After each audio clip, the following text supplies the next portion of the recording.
making disciples, transforming lives. Hari ini saya akan memberikan firman Tuhan, saya memberikan judul Be Ready for Divine Shift. Katakan divine shift. Apa itu kata shift? Apa arti kata shift? Shift itu dalam bahasa Indonesia itu adalah pergeseran. Apa itu pergeseran? Apa itu tahun pergeseran yang ilahi? Kata pergeseran itu paling tidak berbicara tentang 3 hal. Yang pertama itu bicara tentang perubahan. Itu bisa bermakna perubahan posisi. Atau itu bisa tentang sebuah pergeseran. Atau itu sebuah adjustment atau penyesuaian arah. Lalu apa itu divine? Divine atau divine shift atau pergeseran ilahi. Itu adalah perubahan yang mendadak, perubahan yang supranatural yang Tuhan kerjakan untuk kita. Tuhan menggeser kita menuju ke posisi yang baru, ke tingkat yang baru, kepada sesuatu yang memang Tuhan rencanakan. Katakan amin. Di dalam Alkitab, penuh dengan cerita atau penuh dengan kisah, bagaimana Tuhan itu mengerjakan pergeseran ilahi dalam kehidupan umatnya. Sayangnya kata divine shift atau pergeseran itu jarang di telinga kita. Tapi sebetulnya di dalam Alkitab ada banyak contoh bagaimana orang itu bisa mengalami pergeseran ilahi atau shift yang daripada Tuhan. Contoh saudara, Yakub dalam Kejadian mengalami pergeseran ilahi waktu dia bergulat dengan malaikat, lalu dia mendapatkan berkat daripada Tuhan. Ia dibiarkan hidup, ia dikatakan ia bergulat dengan Allah dan ia menang. Dan setelah itu apa yang terjadi? Dia itu harus bertemu dengan kakak yang dia takuti, yang dia tipu, yang dia itu melarikan diri bertahun-tahun, dia harus ketemu dengan dia dan ternyata setelah dia ketemu, berkat Tuhan itu mengubah orang yang menentangnya menjadi bermurah hati kepadanya. Itu namanya divine shift. Ishak di dalam Kejadian 26 mengalami pergeseran ilahi ketika Tuhan memberkati dia. Padahal di musim kelaparan, tapi justru Tuhan di masa kelaparan itu Tuhan itu mengerjakan sesuatu.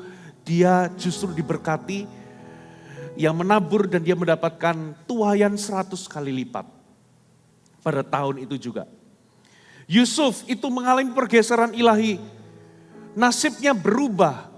Ketika dia itu dijual, dia dijadikan budak, dia dipenjara, tapi sesuatu terjadi, Tuhan mengerjakan sebuah shift ilahi.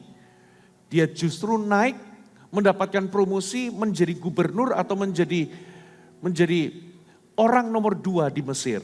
Itu namanya divine shift. Mordekai dan Esther. Saudara, bagaimana nasib dari bangsa Israel atau orang Israel, orang Yahudi pada zaman itu terancam untuk dipunahkan karena sebuah plot yang jahat. Tapi tiba-tiba suatu malam, tiba-tiba raja nggak bisa tidur. Tiba-tiba ingat tentang Mordekai. Lalu apa yang terjadi saudara? Justru Mordekai itu mendapatkan apa yang menjadi haknya. Padahal harusnya dibunuh, dia malah mendapatkan promosi. Dan pikiran promosi itu lahir dari pikiran musuh yang hendak menghancurkan dia. Itu namanya shift, terjadi shifting. Katakan amin. Dan bukan hanya itu, menurut peraturan seorang ratu gak boleh menjumpai raja tanpa appointment karena hukumannya adalah mati. Tapi ketika Esther menjumpai raja, ternyata raja mengelurkan tongkatnya sebagai tanda favor atau kasih karunia. Itu namanya shift yang Tuhan kerjakan. Sehingga seharusnya sebuah bangsa itu punah, ternyata terjadi sebuah turn around atau shifting menjadi gak punah. Itulah yang Tuhan mau kerjakan di tahun ini.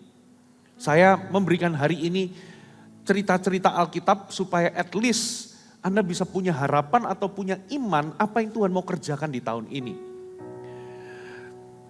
Rahab, seorang pelacur mengalami pergeseran ilahi ketika dia itu memutuskan untuk membantu menyembunyikan mata-mata. Ini adalah Saudara, mata-mata dari Israel yang sedang mengintai tanah perjanjian. Hasilnya apa? Harusnya dia dan keluarganya itu punah, dihancurkan, tapi dia dan keluarganya diselamatkan. Dalam perjanjian baru, ada orang gila dari Gadara atau Gerasa. Seharusnya nasibnya itu tragis, tapi tanpa disangka-sangka, Yesus menjumpai dia dan dia mengalami kebebasan. Bartimeus matanya melek, entah bagaimana dia ini seharusnya menjadi pengemis seumur hidupnya. Kok tiba-tiba Tuhan Yesus lewat di situ lalu dia berseru dan matanya melek. Murid-murid, saudara, juga sama. Murid-murid dalam keadaan kacau balau, mereka kembali menjadi nelayan. Mereka ditinggal pergi oleh Yesus. Yesus yang mereka anggap ini adalah Mesias yang dijanjikan, ternyata kok mati. Segala sesuatu berubah, tapi ternyata beberapa hari kemudian Yesus sendiri menampakkan diri kepada murid-murid satu persatu. Lalu nasib mereka berubah, hidup mereka berubah. Mereka masuk ke dalam sebuah season di mana mereka menggenapi panggilan Allah dalam kehidupan mereka. Itulah yang namanya pergeseran ilahi. Saya percaya tahun ini Tuhan dapat memberikan perubahan tiba-tiba atas hidup kita. Katakan amin. Ini adalah perubahan yang berkualitas, perubahan yang mendadak, perubahan yang luar biasa, yang dramatis. Dia akan mengangkat kita, memberkati kita, dan ini semua bersifat supranatural. Saudara harus siap-siap, pergeseran sedang datang dalam kehidupan kita. Ada amin. Kita harus siap menerima perubahan tersebut. Perubahanmu itu bersifat supranatural daripada Tuhan. Lebih baik di awal tahun ini, kita memposisikan diri kita itu punya impian, punya iman, dan punya harapan apa yang Tuhan mau kerjakan di tahun ini. Saya ulangi lagi, saya percaya setiap tahun yang lalu kalau saya mau bersaksi, saudara, tahun menabur doa dan menuai sukacita, saya sendiri mengalami dalam kehidupan saya. Dan itu real loh saudara.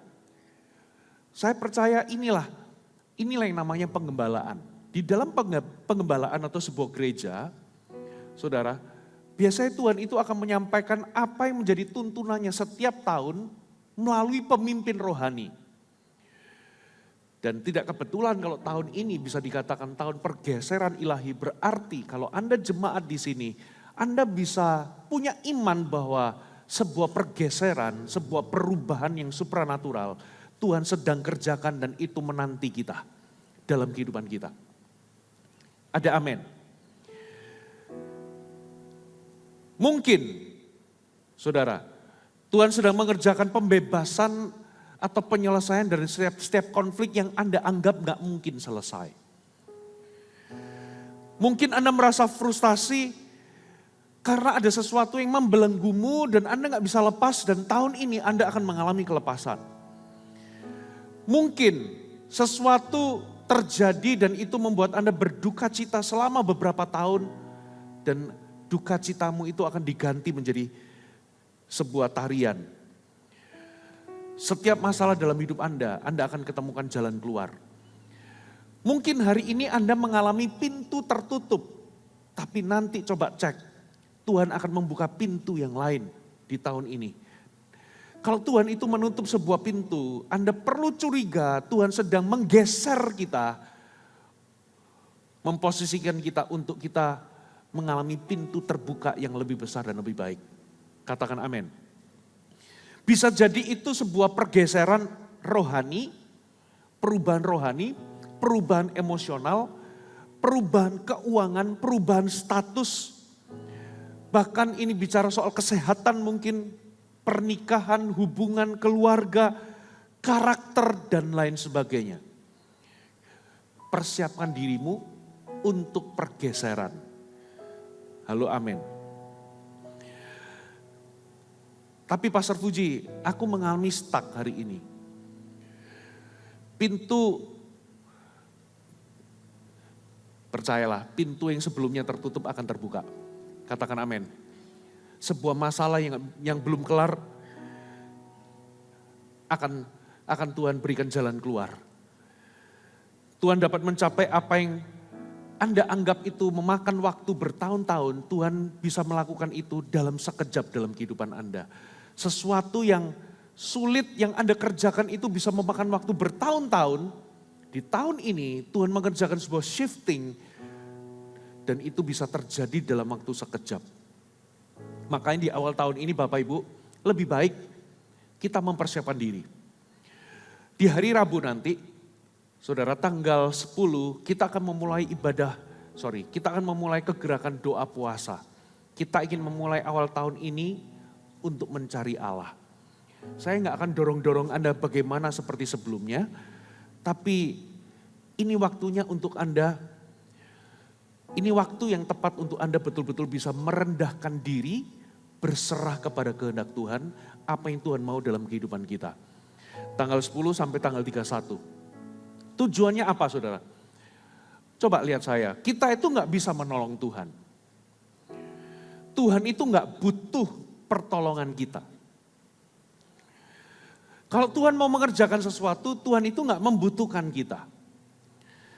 Tapi apa yang doa dan puasa bisa kerjakan itu adalah kita ini menolong diri kita sendiri, melepaskan diri kita dari segala sesuatu yang menghalangi kita untuk masuk dari apa yang Tuhan itu mau kerjakan dalam kehidupan kita. Kita ini sedang membebaskan diri kita sendiri dari ketidaksepakatan dari apa yang menjadi maksud Tuhan dalam kehidupan kita. That's why kita perlu merendahkan diri, mencari Tuhan di awal tahun ini. Ada amin.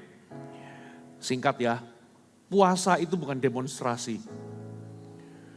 Puasa itu bukan mogok makan lalu demo untuk memaksa Tuhan melakukan apa yang kita kehendaki. Tapi berpuasa itu kita merendahkan diri, ini sebagai bahasa tubuh kita kepada Tuhan. Bahwa Tuhan di awal tahun ini aku mencari Engkau, aku meluangkan waktu lebih untuk aku bisa berfokus kepada firman, kepada penyembahan dan kepada pribadi Tuhan. Dan aku merendahkan diriku. Ini sebagai sebuah signal kepada Tuhan bahwa aku serius dengan Engkau. Aku ingin mengisi diriku di masa puasa ini dengan firman dan kehadiran Tuhan. Dan untuk waktu tertentu aku abstain dari makanan atau mungkin dari hal-hal seperti hiburan. Kalau biasanya Anda nonton drama Korea itu sehari bisa 20 episode. Kali ini saudara, selama 21 hari ini Anda tidak nonton TV sama sekali. Waktu yang biasanya Anda pakai untuk hiburan, Anda pakai untuk mencari hadirat Tuhan. Anda pakai untuk merenungkan firman. Itu namanya berpuasa. Memang berpuasa itu Anda berpantang terhadap makanan. Tapi untuk maksud rohani. Inilah yang membedakan puasa dengan diet. Kalau diet, Anda itu berpantang makanan untuk maksud jasmani. Walaupun itu mulia, saudara, diet untuk kesehatan itu mulia, tapi nggak ada goal rohani di situ. Sedangkan berpuasa, Anda berpantang secara fisik untuk goal rohani. Katakan amin. Ada hal-hal yang, makanya satu kali Yesus itu pernah mengajarkan, jenis ini tidak dapat diusir kecuali dengan doa dan berpuasa. Murid-murid Yesus itu sudah sering mengusir setan, menyembuhkan orang sakit. Tapi ada case tertentu, ada masalah tertentu, ada setan tertentu yang itu bisa membuat kita itu kehilangan iman atau membuat kita itu bimbang atau ragu-ragu. Dan itu hanya bisa diselesaikan ketika Anda fokus di dalam doa dan puasa. Berarti ada pintu-pintu, ada sesuatu, ada persoalan yang bisa kita selesaikan dengan doa dan puasa. Kecuali dengan doa dan puasa itu nggak selesai. Saya dorong Bapak Ibu, Tahun ini adalah tahun pergeseran. Tuhan mengerjakan sebuah perubahan. Tuhan mengerjakan sebuah penyesuaian dalam kehidupan kita. Katakan amin. Tuhan itu dapat mengubah keadaan menjadi berpihak kepada kita. Halo amin. Tuhan itu bisa membuat orang yang selama ini menentangmu, tiba-tiba berbalik mendukungmu. Itu namanya pergeseran. Tuhan itu memiliki berkat yang tidak terduga. Tiba-tiba Anda bisa menemukan sebuah ide, tiba-tiba Anda bisa menemukan sebuah dukungan, dan tiba-tiba Anda berada di puncak. Tiba-tiba kesehatan saudara itu membaik. Saudara, saya itu percaya sama yang namanya divine health atau divine healing. Kesehatan ilahi dan kesembuhan ilahi. Saudara, tubuh Anda ini bisa berangsur-angsur sembuh. Walaupun mungkin secara medis itu tidak mungkin. Itu namanya kesehatan ilahi. Ada amin. Saya mempercayainya di mana saudara? Ketika saya baca di Alkitab, orang-orang Israel itu ketika keluar, dikatakan dalam kitab Mazmur, tidak ada satupun yang tergelincir ketika mereka keluar dari Mesir. Kata tergelincir itu tidak ada satupun yang lemah. Mereka itu kuat, mereka itu berputar-putar 40 tahun, tidak ada rumah sakit di situ. Tapi Tuhan itu menjagai mereka dengan divine health. Kaki mereka tidak menjadi bengkak. Kecuali mereka keluar dari rombongan, mereka mati dipagut ular. Mereka harus berada di dalam poros kehendak Tuhan. Dan selama mereka berada dalam poros kehendak Tuhan, sekalipun mereka berada di padang gurun, mereka itu bisa mengalami yang namanya divine health. Tubuh mereka kuat. Saya percaya tahun ini kesehatanmu bisa membaik. Dan Tuhan juga bisa tiba-tiba keuangan Anda membaik. Itu namanya pergeseran ilahi. Tiba-tiba hutang bisa terlunasi. Tiba-tiba Anda bisa melunasi KPR rumah Anda. Kita perlu curiga sama hal-hal baik. Katakan amin. Tuhan itu berhembus ke arah saudara. Apa yang dulu anggap sulit tidak lagi sulit di tahun ini. Yang seharusnya memakan waktu bertahun-tahun bisa terjadi dalam sekejap. Tapi gimana Pastor Puji, aku hari ini stuck. Saudara, itulah sebabnya hari ini saya khotbahkan. Saya nggak mengerti posisi Anda, tapi Tuhan sedang mempersiapkan Anda. Akan ada terjadi pergeseran, ada terjadi perubahan. Pergeseran itu bisa bicara tentang percepatan. Itu bisa bicara sesuatu yang melampaui batas kekuatan saudara. Mengatasi sesuatu yang Anda anggap tidak mungkin. Pergeseran bisa bicara tentang penyediaan yang Tuhan sediakan di tahun ini. Ada amin. Nah, coba kita buka Amsal 21 ayat 1. Amsal 21 ayat pertama. Anda bersama dengan saya, amin. Hati raja seperti batang air di dalam tangan Tuhan. Dialirkannya kemana ia ingini. Versi Alkitab yang terbuka mengatakan hati raja itu seperti aliran air sungai di tangan Tuhan. Dia mengalirkannya kemana saja dia menginginkannya. Saya teringat sebuah kisah pergeseran ilahi yang dialami oleh bangsa Israel. Mereka itu dalam waktu yang sangat lama mereka diperbudak, dijajah oleh bangsa yang lebih berkuasa, lebih kuat, dan bangsa ini membenci mereka. Mereka diperlakukan tidak adil, mereka dirampas hak-haknya. Kalau mereka itu tidak produktif atau bekerja tidak mencapai target, mereka akan dihukum, didisiplin dengan sangat keras. Ini adalah sesuatu yang tidak adil. Bertahun-tahun mereka diperlakukan dengan tidak baik. Tiba-tiba sebuah serangkaian peristiwa karena rencana Allah terjadi pergeseran. Tuhan membebaskan mereka dengan tanda-tanda mujizat yang menyertai. Lalu apa yang terjadi? Ketika mereka keluar, ternyata Tuhan itu membuat hati orang-orang Mesir itu bermurah hati kepada mereka. Orang-orang Mesir itu ketika orang-orang Israel keluar, mereka itu memberikan semua harta benda mereka. Memberikan orang Israel itu emas. Perhatikan, hati raja itu di tangan Tuhan. Katakan amin. Siapa itu raja? Siapa itu hati penguasa? Ini adalah orang-orang dalam kehidupanmu yang punya otoritas untuk menutup atau membuka pintu.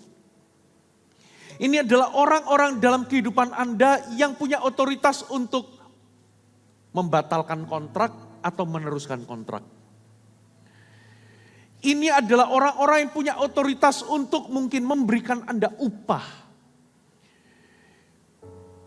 Bisa jadi ini adalah gambaran atau perwakilan dari orang-orang yang menentangmu dan membencimu. Tahun ini Tuhan bisa membuat orang yang menentangmu, mendukungmu. Saudara percaya enggak? Halo, amin. Orang tua, berani enggak Anda beriman? Di dalam nama Yesus tahun ini, anak-anak yang membenci, yang selalu menentangmu, anak-anak yang selalu keluar dari jalur apa yang Tuhan kehendaki, mereka-mereka yang keluar dari jalan Tuhan, bisa enggak Anda beriman? Tahun ini, mereka-mereka yang menentangmu bisa berbalik kepadamu. Halo, amin. Terjadi pemulihan hubungan. Konflik yang gak bisa selesai bertahun-tahun bisa selesai dan hubungan Anda tiba-tiba pulih. Anda mungkin bermusuhan dengan orang bertahun-tahun. Tiba-tiba Tuhan itu bisa buat sesuatu terjadi, lalu terjadi pemulihan yang manis. Halo, amin. Dan itu pernah saya alami loh, saudara. Lost kontak atau putus hubungan karena sebuah konflik bertahun-tahun, tiba-tiba satu momen Tuhan itu bisa tanpa, bukan berarti saya nggak berusaha. Saya sudah berusaha bertahun-tahun tapi itu nggak membuahkan arti. Tiba-tiba ada sebuah momen yang tanpa saya usahakan terjadi pemulihan. Saudara, itu yang namanya pergeseran. Kita nggak bisa ubah pikiran, niat hati orang.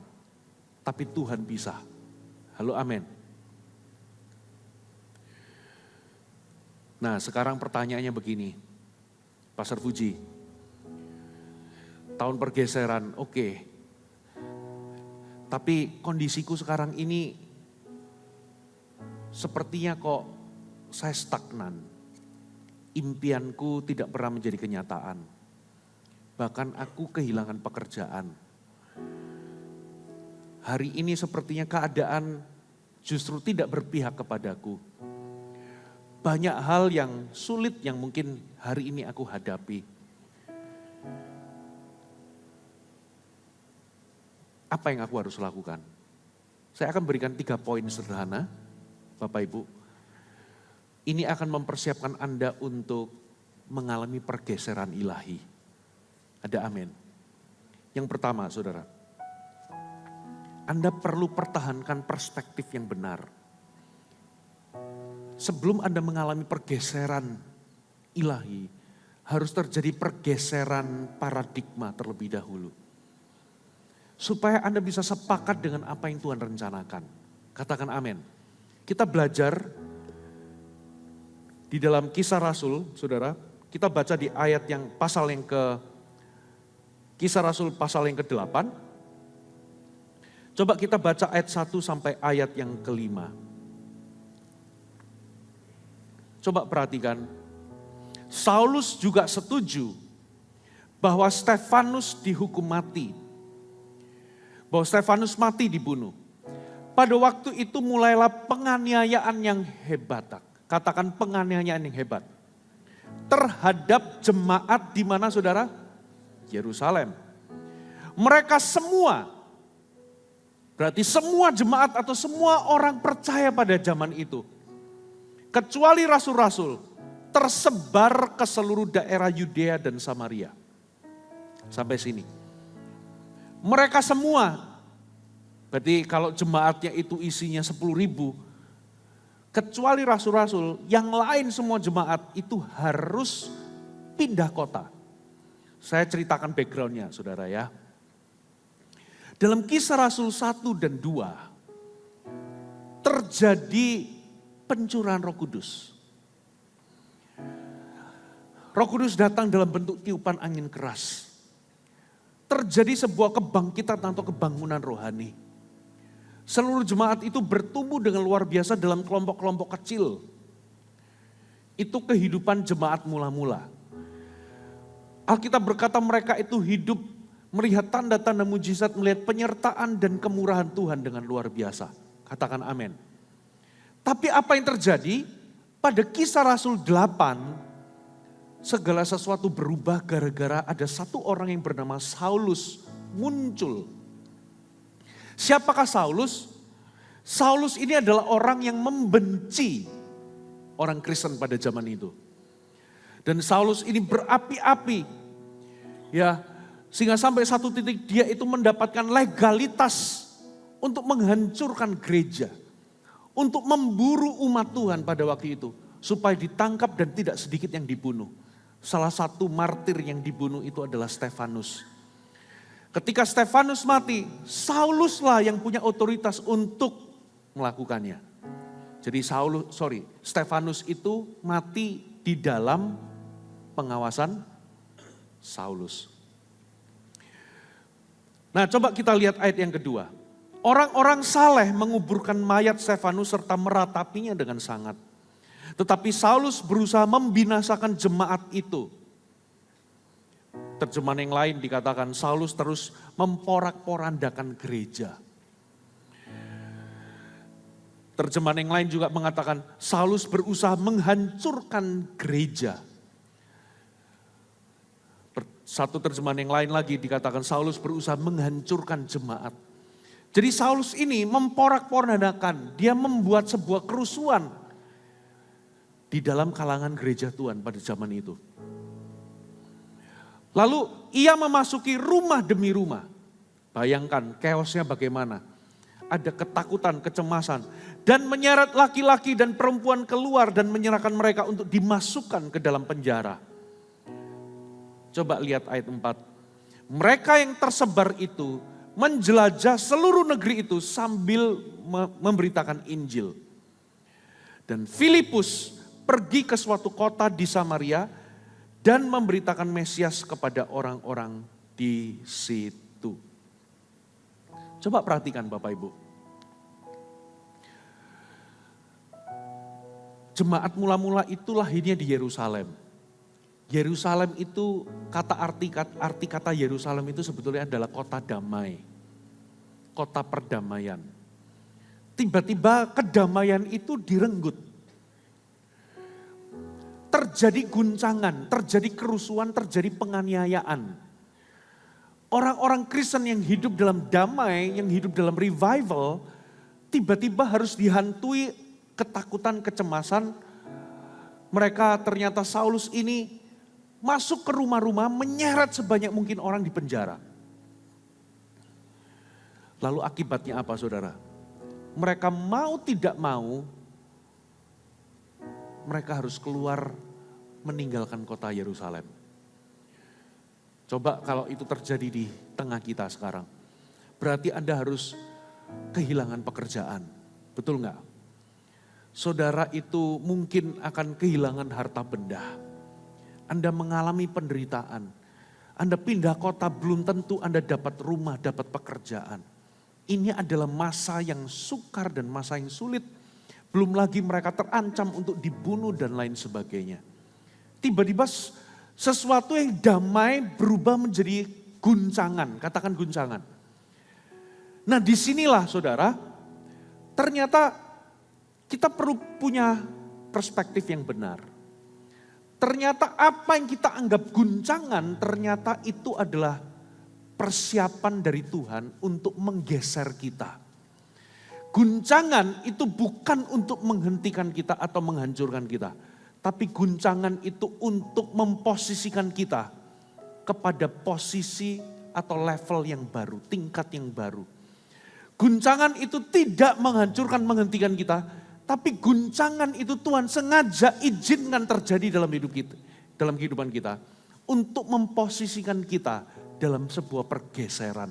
Katakan amin. Coba kita lihat dari ayat ini. Apa yang terjadi saudara?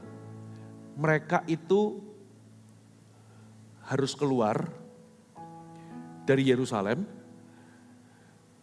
Dan ternyata Tuhan siapkan. Di sini kita lihat Filipus pergi ke suatu kota di Samaria. Katakan Samaria. Ternyata guncangan itu terjadi karena Tuhan punya maksud.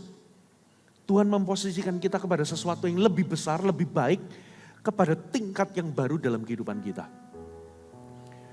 Disitulah ternyata Filipus menemukan panggilannya di situ.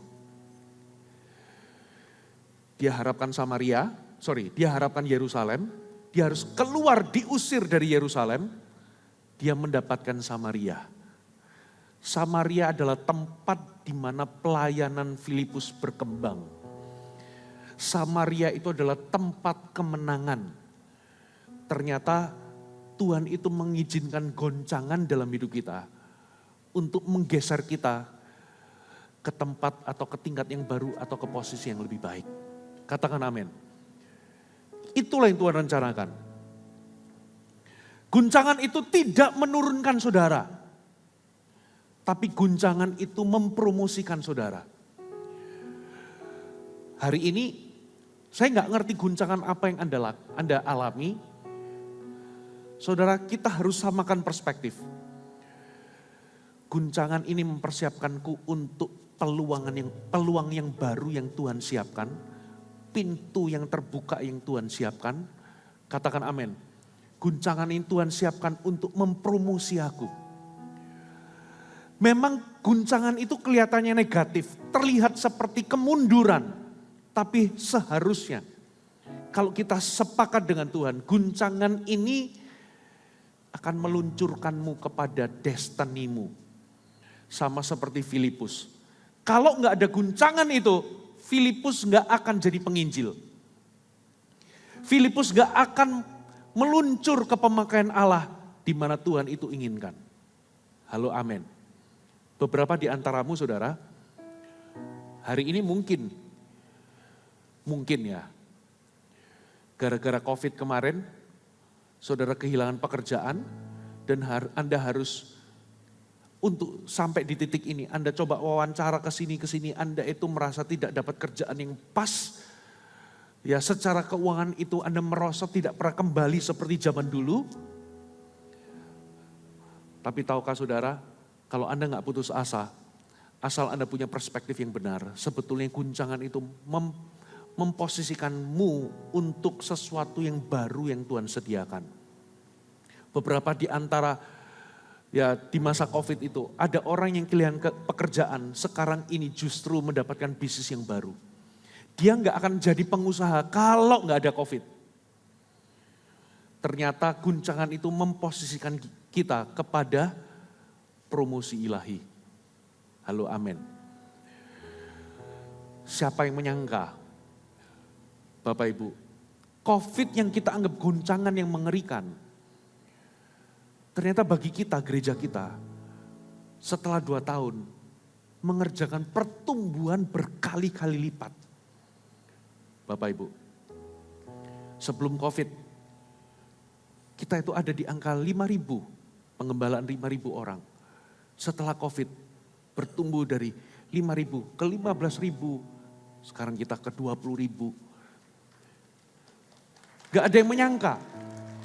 Apa yang kita anggap itu adalah guncangan, kita menganggapnya sebagai kemunduran, tapi sebetulnya dari perspektifnya Tuhan, apa yang Anda anggap kemunduran itu seperti anak panah itu seperti Anda dimundurkan, tapi itu memposisikan Anda untuk diluncurkan kepada kehendak atau destiny ilahi dalam kehidupanmu. Katakan amin. Dan tahun ini adalah tahun pergeseran itu. Harapkan itu terjadi. Makanya kita perlu masuk, merendahkan diri. Jangan sampai kita ini masuk dalam kategori orang-orang yang, Bapak Ibu yang tadi Pastor Philip katakan, ada orang gagal baru. No, kita gak mau gagal. Tahun ini kita mau menggenapi apa yang Tuhan rencanakan dalam kehidupan kita. Katakan amin.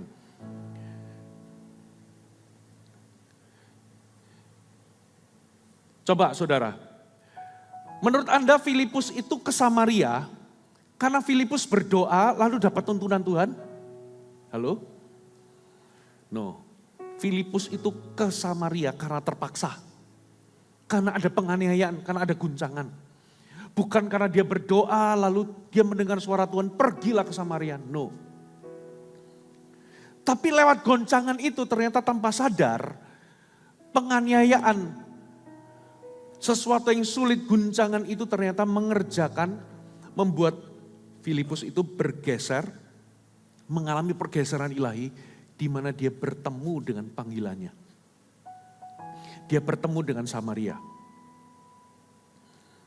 Hari ini, dengarkan saya, kalau Anda sudah merasa Anda melakukan hal yang benar, tapi pintumu tertutup, Anda sudah melakukan hal yang benar, tapi Anda diperlakukan tidak adil. Anda melakukan hal yang benar dan seseorang meninggalkanmu, mengkhianatimu. Anda melakukan hal yang benar, tiba-tiba secara sepihak kontrak diputuskan berakhir. Dengar baik-baik. Itu bukan musuh mencoba menghancurkan atau menghentikanmu.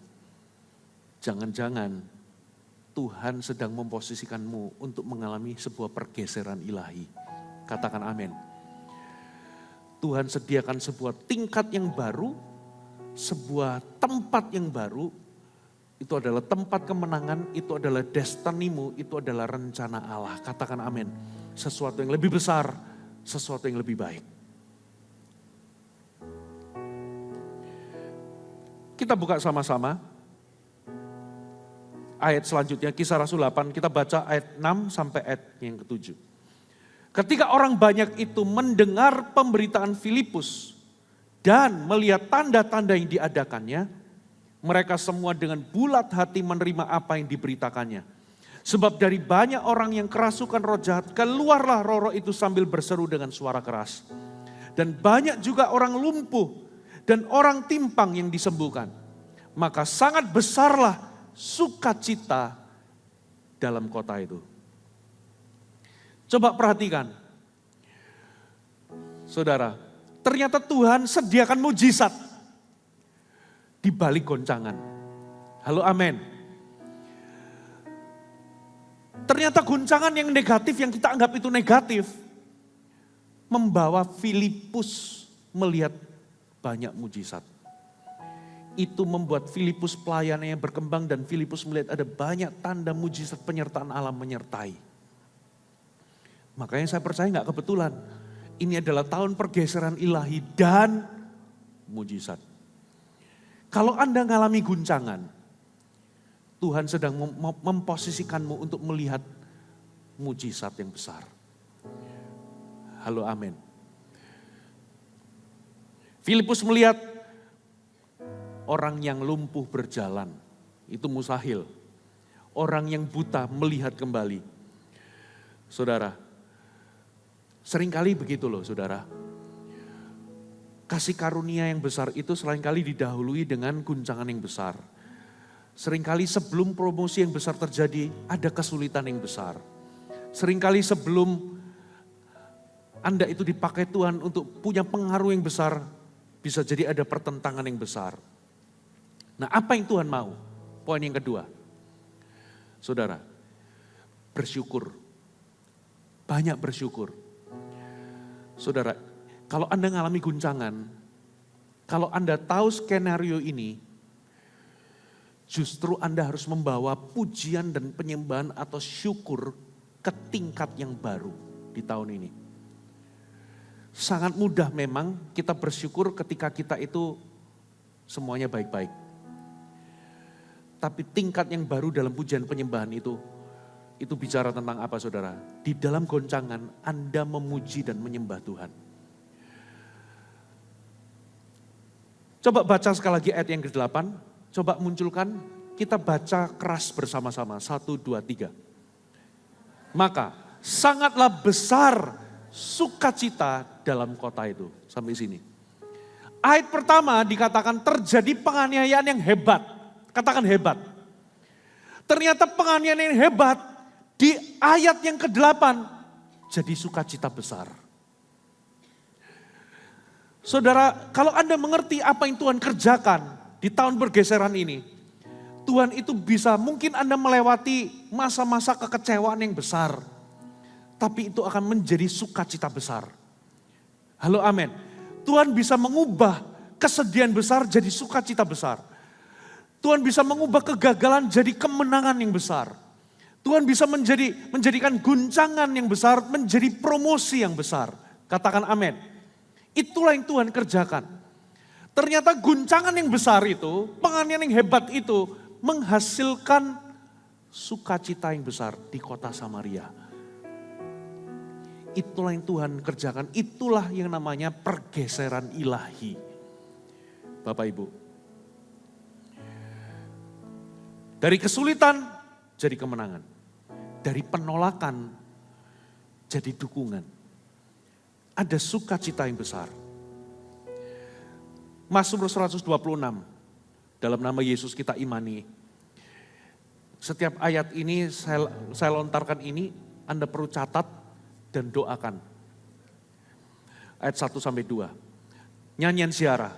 Ketika Tuhan memulihkan keadaan Sion, keadaan kita seperti orang-orang yang bermimpi. Pada waktu itu mulut kita penuh dengan tertawa. Mungkin hari ini Anda belum di situ. Mungkin hari ini ada kesedihan yang besar. Mungkin hari ini ada frustasi yang besar. Mungkin hari ini Anda berada dalam guncangan yang besar. Tapi hari ini saya percaya, Tuhan itu di balik layar, Dialah yang pegang kendali. Dialah yang buat skenario. Satu kali di tahun ini, mulutmu akan penuh dengan tawa. Katakan amin. Bukan karena Anda nonton komedi, tapi ada sukacita besar yang Tuhan kerjakan dalam kehidupan Anda. Inilah tahun pergeseran ilahi dan tahun mujizat. Anda perlu siap-siap. Halo, amin. Anda yang sakit akan sembuh. Anda yang terpuruk secara ekonomi, bahkan bangkrut. Tuhan akan balik keadaan itu. Dan Tuhan akan memenuhi keadaanmu seperti kayak orang mimpi. Dan Tuhan memenuhi mulut kita dengan tawa, lidah kita dengan sorak-sorai. Pada waktu itu berkatalah orang di antara bangsa-bangsa, Tuhan telah melakukan perkara besar kepada orang-orang ini. Amin saudara. Satu hal, Tuhan itu punya solusi dalam kehidupan kita. Kalau Tuhan itu mengizinkan kita masuk dalam sebuah persoalan, Dia pasti punya solusinya. Dia pasti bisa mengatasinya. Katakan amin. Tuhan gak pernah izinkan kita masuk dalam sebuah persoalan yang gak ada solusinya. Itu gak ada. Berarti Tuhan sudah sediakan solusi atau jawaban. Yang Tuhan mau adalah kita harus menaikkan tingkat pujian dan penyembahan kita. Di awal tahun ini ketika Anda puasa, cari wajah Tuhan. Yang kedua, banyak-banyak, atau saya mau pakai kata ini, jadilah overdosis di dalam memuji Tuhan. Buat setiap hari Anda memuji Tuhan. Anda itu sering mengeluh terhadap apa, Anda masuk dalam ruang doa, ketika Anda renungkan firman, banyak memuji Tuhan. Banyak memuji Tuhan. Katakan amin. Banyak bersyukur. Ini lagi guncangan ini. Bersyukur terhadap guncangan. Bersyukur terhadap solusi yang Tuhan beri. Sekalipun hari ini Anda belum lihat solusinya. Bersyukur untuk kesembuhan yang Tuhan beri. Sekalipun hari ini mungkin Anda belum sembuh. Bersyukur untuk mujizat keuangan yang Tuhan akan nyatakan dalam pekerjaan atau usaha saudara. Walaupun hari ini mungkin belum ada peningkatan. Tapi Anda bersyukur, dan bersyukur. Banyak memuji Tuhan. Halo amin. Ini yang terjadi. Kisah Rasul 16 ayat 25 sampai 26. Kisah Rasul 16 ayat 25 sampai 26. Tetapi kira-kira tengah malam Paulus dan Silas berdoa dan menyanyikan puji-pujian kepada Allah. Dan orang-orang hukuman lain mendengarkan mereka. Ini aneh. Orang kalau di penjara bukan untuk sesuatu yang memang kesalahan dia, harusnya dia mengeluh. Harusnya dia komplain. Harusnya dia itu mengumpat. Harusnya dia itu mengeluarkan kata-kata kotor atas pahitnya hidup ini. Aku dipenjara untuk sesuatu yang aku tidak salah. Paulus dan Silas itu dipenjara. Tapi justru di penjara itu, di tengah guncangan yang mereka alami, mereka memuji Tuhan. Pastikan Anda punya opposite spirit, lawan ketika Anda mau mengeluh tentang anak, mengeluh tentang keuangan, mengeluh tentang apa sih? Subjek keluhan kita itu apa sih? Catat baik-baik, ini subjek keluhan kita. Kita itu mengeluh untuk hal-hal yang Tuhan itu mungkin kita itu merasa belum lakukan atau tidak lakukan. Kita mengeluh, kenapa Tuhan belum kasih saya jodoh? Kenapa Tuhan belum berkati saya, pekerjaan saya? Kenapa Tuhan belum membuat terobosan, membuka pintu? Kita ini mengeluh untuk hal-hal yang Tuhan, yang kita anggap Tuhan itu belum lakukan atau tidak lakukan. Ketika Anda mau mengeluh, ganti dengan opposite spirit. Pujilah Tuhan untuk solusi yang Tuhan itu akan berikan. Bersyukurlah untuk kesembuhan yang Tuhan sediakan walaupun hari ini Anda nggak lihat. Anda harus bawa pujian dan penyembahan Anda ke tingkat yang baru di tengah goncangan. Itu akan mempersiapkanmu masuk dalam pergeseran ilahi yang Tuhan rencanakan di tahun ini. Katakan amin. Coba ayat 26. Setelah mereka memuji Tuhan, waktu mereka di penjara, yang seharusnya di penjara itu mereka mengumpat, mengeluh atas nasib sial mereka. Ayat 26, ini yang terjadi. Akan tetapi terjadilah gempa bumi yang hebat. Nah, kalau Anda jadi Paulus dan Silas, Anda sudah di penjara. Di penjara itu terkunci. Pernah nggak ada dengar beberapa waktu yang lalu, setahun atau beberapa tahun yang lalu, ada sebuah lapas yang kebakaran, semua itunya meninggal dunia? Kalau Anda belum tahu, ya saya kasih tahu. Orang kalau di penjara, kalau terjadi gempa bumi atau kebakaran, itu seperti death sentence. Mereka mau keluar gak bisa keluar. Saudara, makanya waktu itu banyak yang meninggal dunia nabi. Gara-gara penjara kebakaran. Karena mereka terkunci dari dalam, mereka keluar gak bisa. Coba bayangkan Anda jadi Paulus dan Silas. Anda memuji Tuhan. Anda itu sudah dalam tanda kutip di penjara untuk sesuatu yang Anda tidak lakukan. Anda gak layak di penjara tapi Anda di penjara. Sementara Anda di penjara, terjadi gempa bumi. Itu seperti udah lengkaplah nasibku. Ini mungkin matilah aku. Tapi coba lihat, guncangan yang Anda anggap menghancurkanmu, membunuhmu, ternyata justru membuka pintu-pintu penjara. Katakan amin. Alkitab katakan, akan tetapi terjadilah gempa bumi yang hebat. Sehingga sendi-sendi penjara itu goyah. Dan seketika itu juga terbukalah semua pintu, terlepaslah belenggu semua mereka. Saya nggak ngerti mereka dibelenggunya bagaimana, tapi intinya guncangan gempa bumi itu cukup besar sehingga semua pasungan atau belenggu itu lepas, penjara pintu-pintu sendi-sendi penjara itu terlepas. Kalau saya di situ, yang pertama, saya pasti panik, ini saya mati enggak ini? Ketimpa. Tapi ternyata sesuatu yang saya anggap itu mungkin bisa membunuhku, ternyata membebaskanku. Apa yang Anda anggap guncangan, apa yang Anda anggap itu membunuhmu, ternyata itu Tuhan set menjadi sebuah pergeseran ilahi dalam kehidupanmu. Katakan amin. Makanya poin yang kedua, lakukan seperti Paulus dan Silas lakukan. Ketika Anda berada dalam guncangan, yang pertama, berubah. Pertahankan perspektif yang benar. Guncangan tidak menghancurkanmu, guncangan memposisikanmu dalam pergeseran ilahi. Yang kedua, banyak-banyak memuji Tuhan seperti Paulus dan Silas. Katakan amin. Ketika Anda memuji Tuhan, sesuatu yang Anda anggap itu membunuhmu, Tuhan bisa membalik keadaan itu dan membawamu kepada sebuah pergeseran ilahi dalam kehidupan Anda. Katakan amin. Yang terakhir, saudara. Yang terakhir.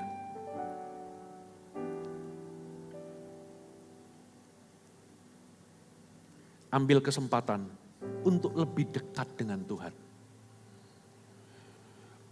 Di awal tahun ini, ambil kesempatan lebih dekat dengan Tuhan. Coba saya ingin Anda membuka Mazmur pasal yang ke-37, ayat 18 sampai 19. Tuhan mengetahui hari-hari orang saleh, dan milik pusaka mereka akan tetap selama-lamanya. Mereka tidak akan mendapat malu pada waktu kecelakaan, dan mereka akan menjadi kenyang pada hari-hari kelaparan.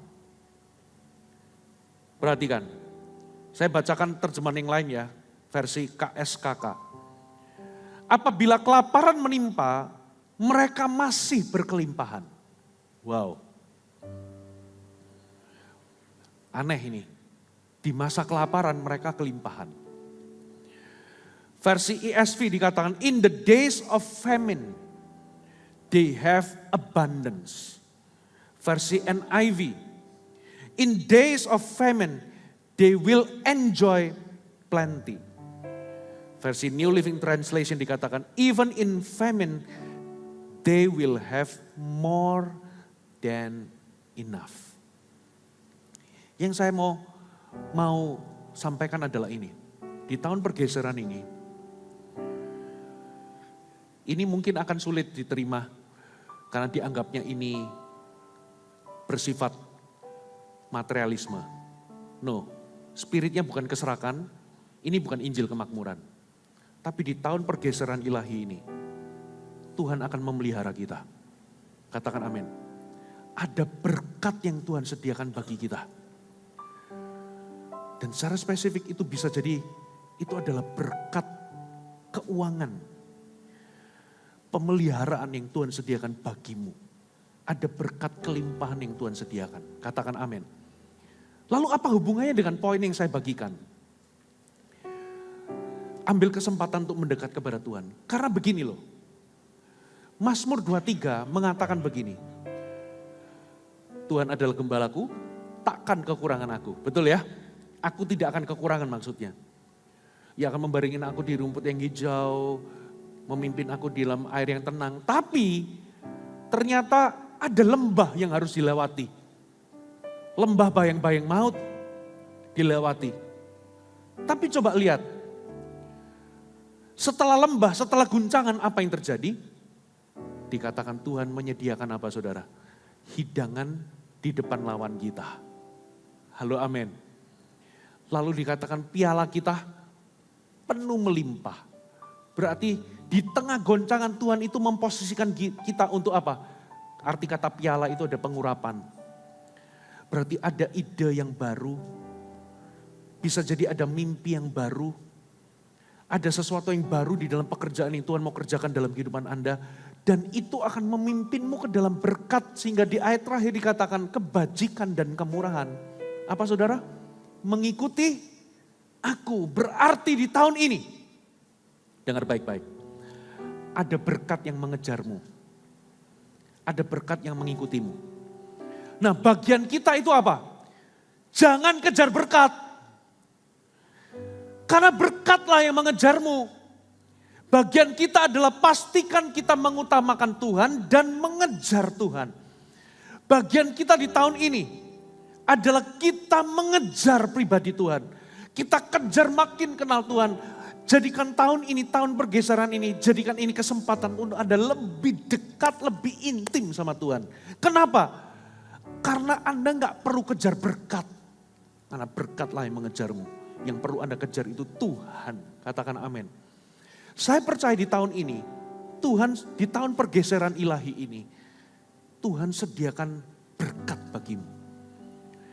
Dia akan mengizinkan berkat mengejarmu. Katakan amin. Makanya jangan cinta uang, justru sebaliknya. Jangan kejar berkat. Kalau Anda kejar berkat malah gak jodoh. Anda kejar Tuhan. Dan di tahun ini, Tuhan sudah sediakan apa yang kau butuhkan. Ada amin?